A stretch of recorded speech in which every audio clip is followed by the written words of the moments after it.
સુરતમાં અશ્વની કુમાર રોડ પર આવેલી સરસ્વતી વિદ્યાલયમાં આજે લાઇબ્રેરીમાં એસીમાં બ્લાસ્ટ સાથે આગ લાગી ગઈ હતી, જેના પગલે અફરાતફરીનો માહોલ સર્જાઈ ગયો હતો.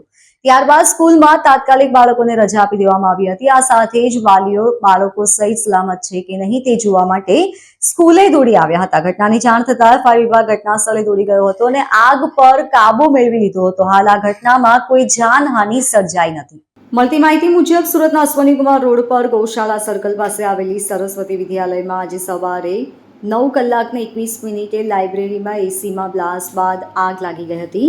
આગની જાણ થતાં જ આજે સ્કૂલમાં અફરાતફરીનો માહોલ સર્જાઈ ગયો હતો. આસપાસના ક્લાસરૂમમાં રહેલા તમામ બાળકોને તાત્કાલિક નીચે ઉતારી દેવામાં આવ્યા હતા.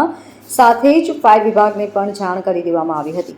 સ્કૂલમાં રહેલી ફાયર સેફટી દ્વારા આગ પર કાબુ મેળવવાના પ્રયાસ પણ કરવામાં આવ્યા હતા.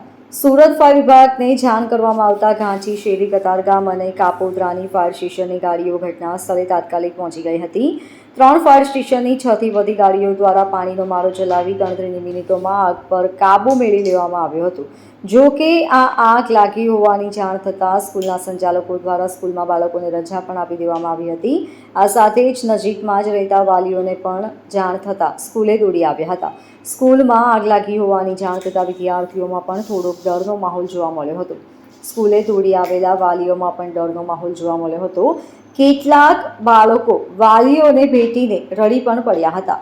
જો કે આગ લાઇબ્રેરીમાં લાગી હોવાથી સ્કૂલના બાળકોને કોઈ પ્રકારની અસર થઈ નથી, જ્યારે લાઇબ્રેરીમાં થોડું નુકસાન થયું છે.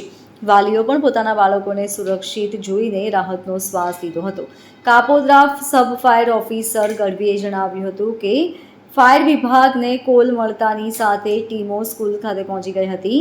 લાઇબ્રેરીમાં એસી ચાલુ કરતાની સાથે ધડાકા સાથે આગ લાગી ગઈ હતી. ગણતરીની મિનિટોમાં આગ પર કાબુ મેળવી લેવામાં આવ્યો હતો. સ્કૂલમાં 800 જેટલા વિદ્યાર્થીઓ હતા, તે તમામ સહી સલામત છે અને સ્કૂલ દ્વારા વાલીઓને બોલાવી બાળકોને ઘરે મોકલી આપવામાં આવ્યા હતા. કોઈ પણ પ્રકારની જાનહાનિ થઈ નથી. તમામ બાળકો સહી સલામત છે. Bureau report, LK star news, Surat.